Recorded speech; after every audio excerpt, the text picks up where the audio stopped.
Alright, here we go. This is my developer diary. This is going to be my week 1. So for a bit of background, I'm a second year game development student, and I just thought I would document my progress on my own personal project every week or so. So to describe the game, my game idea is I'm gonna make a 2D platformer, which obviously if it's a 2D platformer, it's gonna have to have something quite unique to distinguish itself. Which in my case, it's gonna be a 2D platformer that's competitive, where one player controls a normal character. In this case, my character's going to be a ninja, and the other player is going to control a ghost or spirit that can possess enemies in order to try and kill the ninja character. So that's the basic idea for the game. So for my first week of development, I've mainly been working on like the sprites for the characters. So as you can see, I've got the main character, I've got his run animation and a jump animation made. Although I think I do want to change this idle stance because it looks a bit too static, I guess. So I'm going to try and change that for my second week. You can just see it in motion.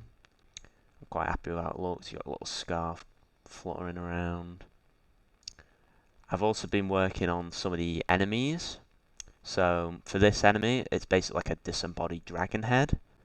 And the idea for it is that I'm going to animate it to move by having it open and close its jaw, so it'll sort of like bounce around.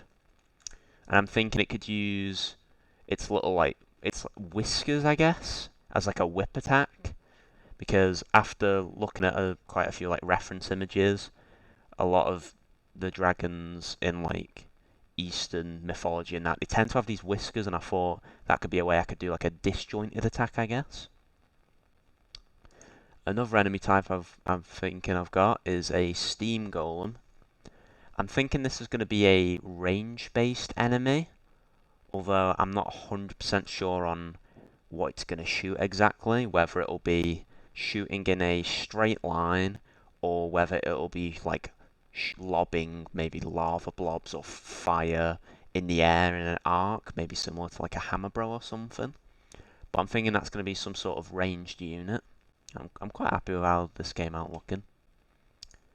I've also got a big lizard enemy that I called a rhino iguana because it's got a big horn on it.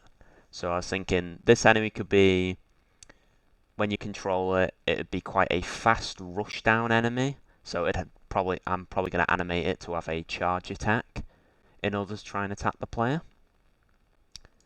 And then the final enemy I've got this is probably the most basic enemy. It's just going to be I'm thinking it's either going to be like a generic Goomba enemy that can walk around, but I'm probably going to implement it so it can also jump when it's being controlled, similar to, say, a paratrooper in Mario. So I'm going to have it so it can jump around and try and attack the player.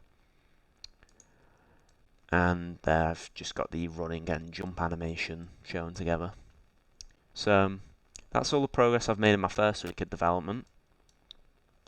So my plans for the second week are I'm hoping to make a start on a tile set so I can actually start building a level in Unity. I'd also like to start animating some of the enemies, and I also need to create a player attack animation where he actually pulls out his sword in order to attack enemies. So for the first week, I've definitely been focusing on a lot of the character design and animating the player character. I had I had a few attempts at trying to make some music. However, music isn't my strong suit, so I'm gonna have to get some practice in making that. And yeah, I think that sums up my development diary for week 1. Thanks for watching. If anyone's watching this, that's gonna be it. See you.